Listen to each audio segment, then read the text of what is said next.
शङ्करं शङ्कराचार्यं केशवं बादरायणं भाष्यसूत्रकृतौ वन्दे भगवन्तौ पुनः पुनः। शास्त्रं शरीरमीमांसा देवस्तु परमेश्वरः आचार्याः शङ्कराचार्याः सन्तु मे जन्म जन्मनि।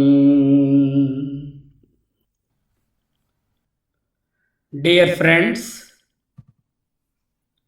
the basic purpose of human existence is to realize the self.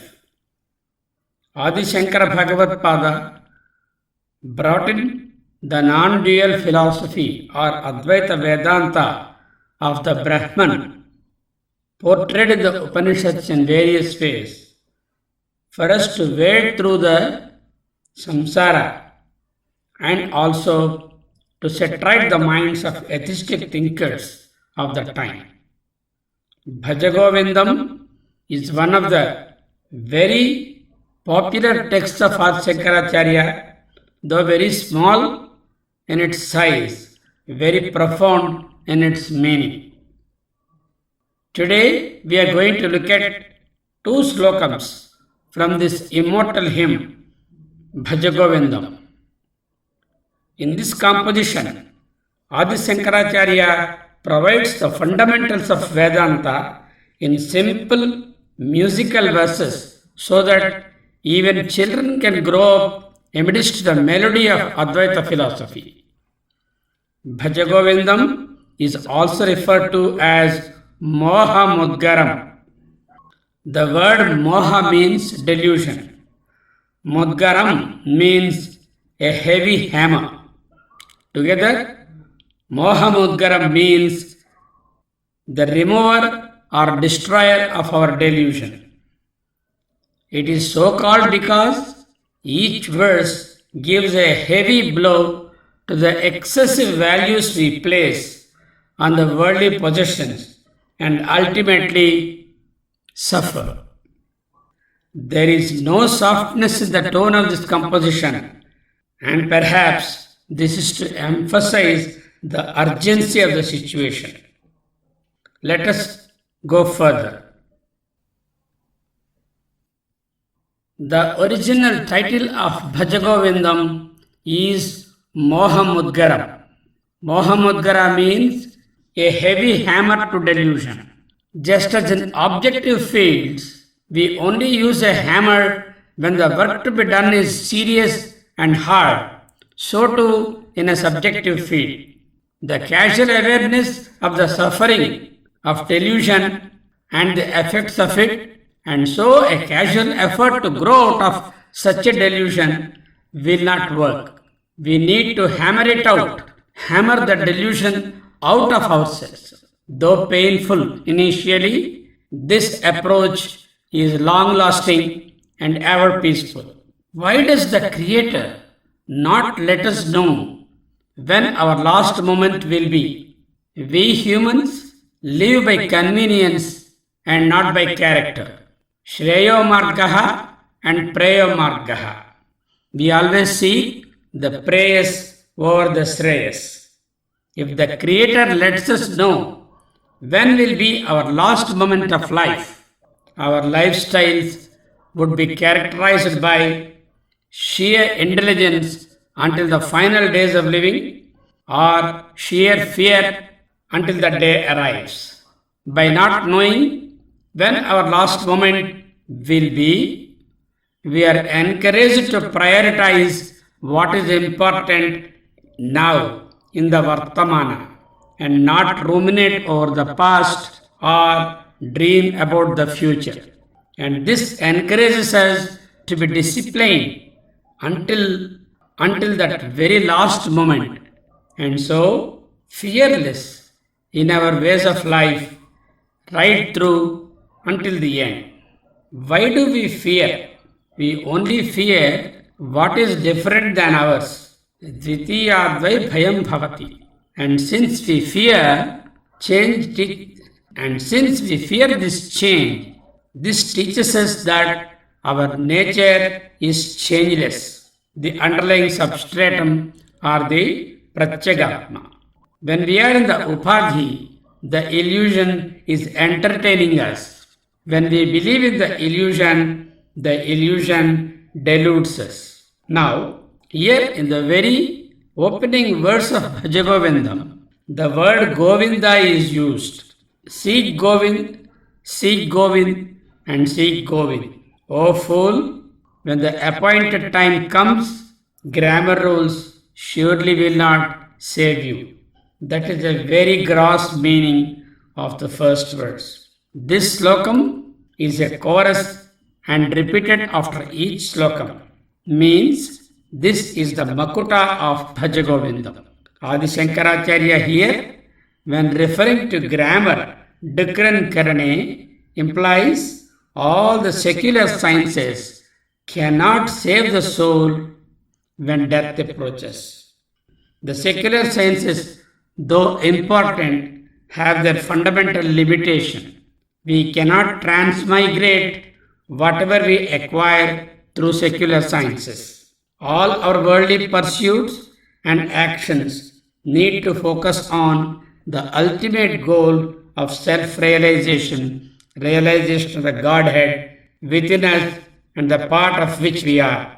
Bhaja means worship, which does not mean ritualistic routine of doing bhajan, but the true bhajan is seva or service, which we will see very shortly in one of the verses that we have chosen for today. The true bhajan is total subjective surrender, not out of compulsion, not out of goat mentality, but out of love and devotion at the altar of the Lord. The process of self-liquidation, vilina, at the feet of the Lord is classified under 9 types of bhakti, as we all know. Govinda means the one who realizes the substratum or the very essence, the truth. Number 2, the one who protects the cattle or the very essence behind all the living beings. Number 3, he who confers speech or one who enlivens all the sense organs. Prototype by speech. He who is known through the Vedas, the supreme reality indicated by the Mahavakyas. In short, Govinda is Supreme Brahman, Parabrahman, verily the Atman.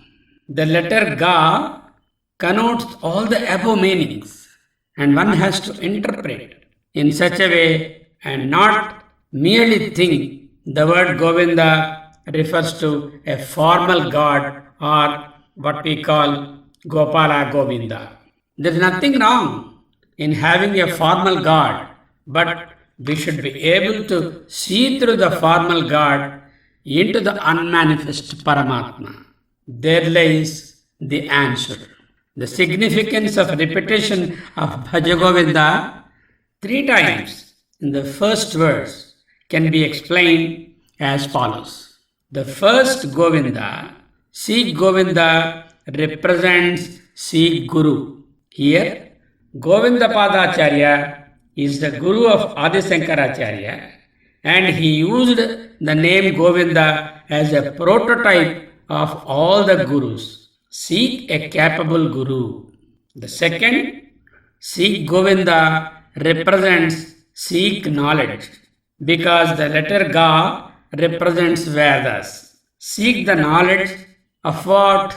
Not of material things, not of material sciences, but that which aids in the self-realization.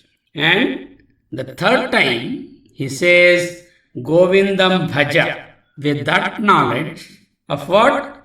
That knowledge gained from the Guru, from the Vedas, meditate and contemplate to seek the Almighty, the all-pervading Govinda.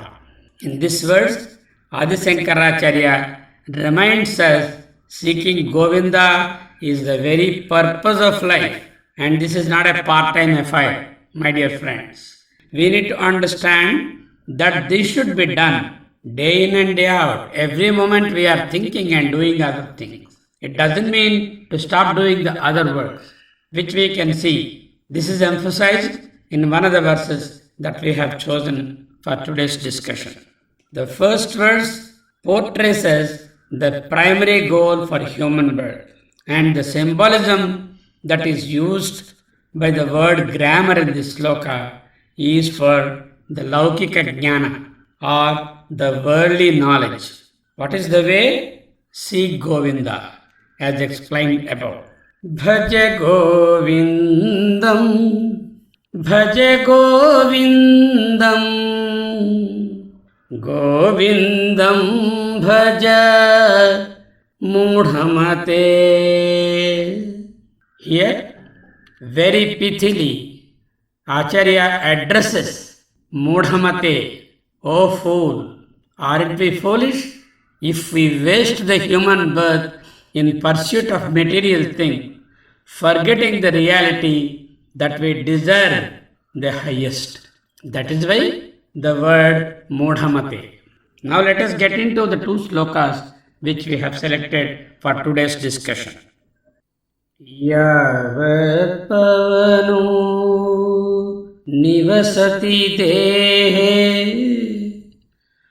tavat prachati kushalam gehe gatavati vayu dehapaye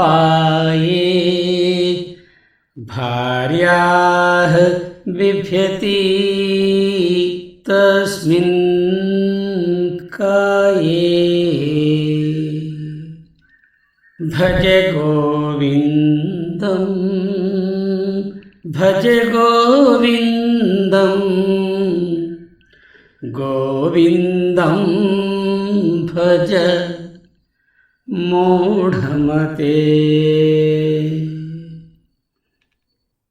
యావత్ ఎంతవరకు దేహే శరీరమునందు పవనః వాయువు ప్రాణవాయువు నివసతి నివసించును తావత్ తావత్ ఏవ అంతవరకే గేహే ఇంట్లో అంటే బంధుజనులు కుశలం క్షేమ సమాచారమును పృచ్ఛతి అడుగుదురు వాయౌ ప్రాణవాయువు గతవతి సతి శరీరము నుండి వెళ్ళిపోగానే దేహ ప్లస్ అపాయే దేహాపాయే దేహాపాయే జాతే శరీరమునకు ప్రమాదము వాటిల్లగా తస్మిన్ కాయే ఆ మృతదేహమునందు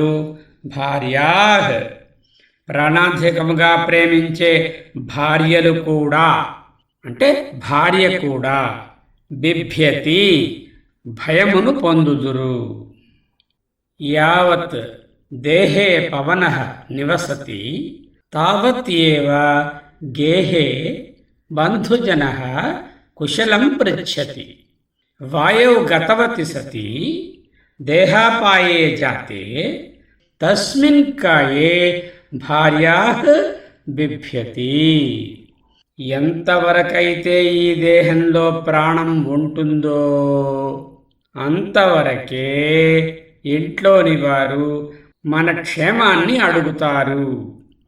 శరీరానికి అపాయం కలిగి ఆ ప్రాణం కాస్త పోతే అత్యంత దగ్గర బంధువులు కూడా, ఇక్కడ భార్యాః అంటే భార్య అనే కాదు, భర్త గారు, పిల్లలు, బంధువులు అందరూ, అత్యంత దగ్గర బంధువులు కూడా మన శవాన్ని కనీసం ముట్టుకోవడానికైనా కూడా భయపడతారు. Bone dry truth. Let us discuss. As long as life is there in the body, that means one is alive, family members inquire kindly about his welfare. But when the life departs from the body and body decays, even his very wife is afraid of that corpse. In this verse, Adi Shankaracharya points to our attachment towards this very body. The preoccupation we have with our bodies is brought out excellently. Body does not have any intrinsic worth of its own. If life is there, then body is valuable. If life supporting principle is gone, the sacred body becomes unsacred. Medhyam amedhyam bhavati. Without knowing this reality, we are constantly attached to the body. As long as there is life in the body, so long do our loved ones and others inquire after our welfare. We are in the delusion that people love us, but in reality, they only do so and show their affection as long as there is life in the body. When life departs from the body slowly starts decaying. Even the spouse, here, wife doesn't mean it excludes husband. The behavior is equal or even worse. Even the spouse that loved the body so dearly, spent so intimately with that very body in those 40-50 years of life, is afraid of it. Once life is gone with the wind, the body which has been an object of adoration and love for other people becomes an abject object of fear, contempt, and hatred. To sweat and toil, to fight and procure, to feed and breed, to clothe and shelter the body, all are in themselves the basic necessities. Nobody denies that.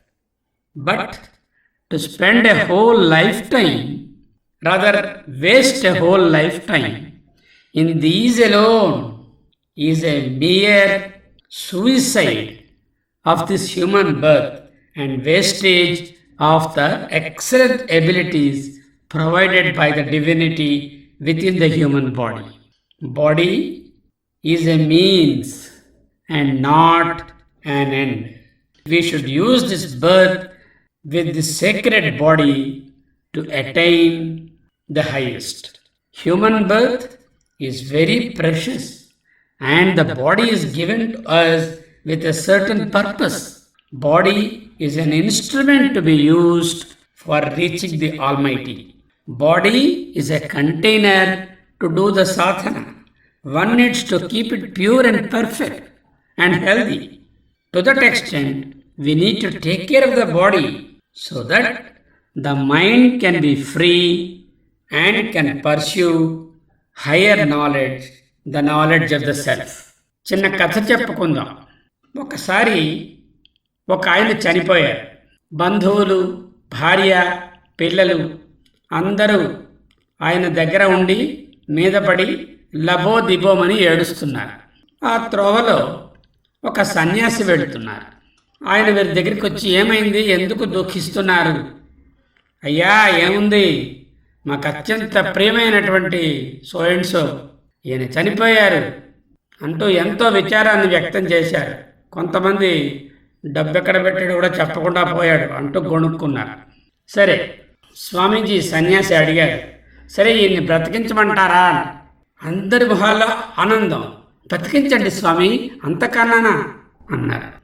సరే, అయితే ఒక షరతు, మీలో ఎవరైనా ఒకరు వారి పూర్తి ఆయుర్దాన్ని కానీ లేక ఒక్కొక్కరు ఒక 10 సంవత్సరాలు కానీ త్యాగం చేసి ఈయనకి ఇవ్వగలిగితే ఈయనను నేను బ్రతికిస్తాను. అంతే, ఆ బాడీ దగ్గర ఒక్కడుంటే ఒట్టు అందరూ పారిపోయారు. ఇదే ట్రూ స్టోరీ. ఇప్పుడున్న సిచ్యువేషన్ చూడండి. ఎంతంత డబ్బున్న వాళ్ళు, ఎన్ని రకాలైనటువంటి ఉచ్చస్థితిలో ఉన్నవాళ్ళు చనిపోతే వారి దగ్గరకు రావడానికి ఎవరికి వీలు పడటం లేదు. ఒకవేళ వీలు పడినా అదే ఊర్లో ఉన్న రారు రారు రారు. ఎందుకు? వాళ్ళకి కూడా ఈ వ్యాధి సంక్రమిస్తుంది, ఈ విధంగా వాళ్ళు కూడా చచ్చిపోతారు అని భయం. ఇది ముఖ్యమైన నిజం, మనందరం తెలుసుకోవాల్సింది. దీన్నే ఆయన ఈ శ్లోకంలో ఇంత నిక్కచ్చిగా కుండ బద్దలు కొట్టినట్టు చెప్పారు. గేయం గీతా నామ సహస్రం ధ్యేయం శ్రీపతిరూపమజస్రం నేయం సజ్జన సంగే చిత్తం దేయం దీనజనాయ చ విత్తం భజ గోవిందం భజ గోవిందం గోవిందం భజ మూఢమతే. గీతా నామ సహస్రం, భగవద్గీత మరియు విష్ణు సహస్రనామ స్తోత్రం గేయం పాడదగినవి, అజస్రం ఎడతెగకుండా, శ్రీపతి రూపం ధ్యేయం లక్ష్మీనారాయణ స్వరూపము ధ్యేయం ధ్యానించతగినది, సజ్జన సంగే మంచివారి సహవాసమునందు, చిత్తం మనస్సు నేయం తీసుకొని పోదగి ఉన్నది, దీనజనాయ దీనజనమునకు, విత్తం డబ్బు, దేయం ఇవ్వదగి ఉన్నది. గీతా నామ సహస్రం గేయం అజస్రం శ్రీపతి రూపం ధ్యేయం సజ్జన సంగే చిత్తం నేయం దీనజనాయ విత్తం దేయం. భగవద్గీత విష్ణు సహస్రనామాలను గానం చెయ్యాలి. ఎల్లప్పుడూ శ్రీ మహావిష్ణువు యొక్క రూపాన్ని ధ్యానించాలి. సజ్జన సాంగత్యంలో మనస్సుని నడపాలి, నిలపాలి. మరియు దీనులైన వారికి ధనాన్ని దానం చెయ్యాలి. ఇంకా చూద్దాం. ఈ శ్లోకాన్ని భగవత్పాదుల వారు ఎంతో అలంకార భూషితం చేశారు.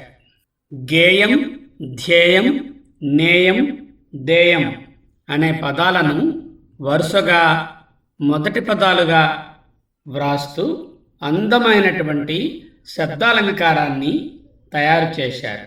అయితే ఇది మానవాళికి ఒక గొప్ప ఉద్బోధ. 4 మెట్లు, సాధనా పంచకంలో ఉన్నటువంటి 40 మెట్లకు సంగ్రహ రూపము ఈ శ్లోకము. ఎలాగో చూద్దాం.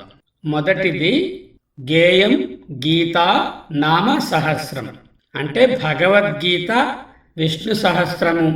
ఈ రెండే చదవమని కాదు, these are prototypes. Bhagavad Gita, Anugita, Shivagita ఇలా అన్ని, విష్ణు సహస్రనామం, లలితా సహస్రము, నమ్మకం చమకము, అన్ని శృతులు స్మృతులు. ముఖ్యంగా శృతి ప్రమాణాలను ముందు తెలుసుకో.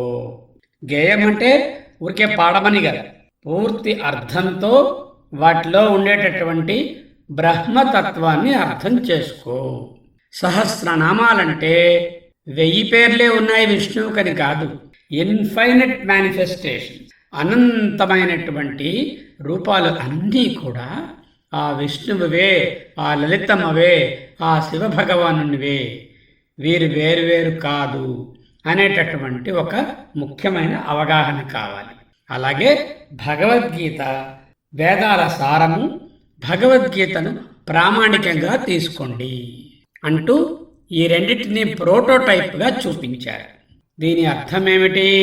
వేదో నిత్యం అధీయతాం తదుదితం కర్మ స్వనుష్ఠీయతాం. ఇక ధ్యేయం శ్రీపతి రూపమజస్రం. ఎడతెరిపి లేకుండా పెర్పెచ్యువల్లీ ఆ శ్రీపతి రూపాన్ని, ఆ పరమాత్మ రూపాన్ని ధ్యానించు. ఇక్కడ శ్రీపతి అంటే విష్ణువు అనేటటువంటి అవగాహన కన్నా పరతత్వము, పరమాత్మ ఏ రూపంలో వ్యక్తమైనా కూడా ఆ వ్యక్త రూపాలన్నీ పరమాత్మతత్వమే. వాటిని ధ్యేయం.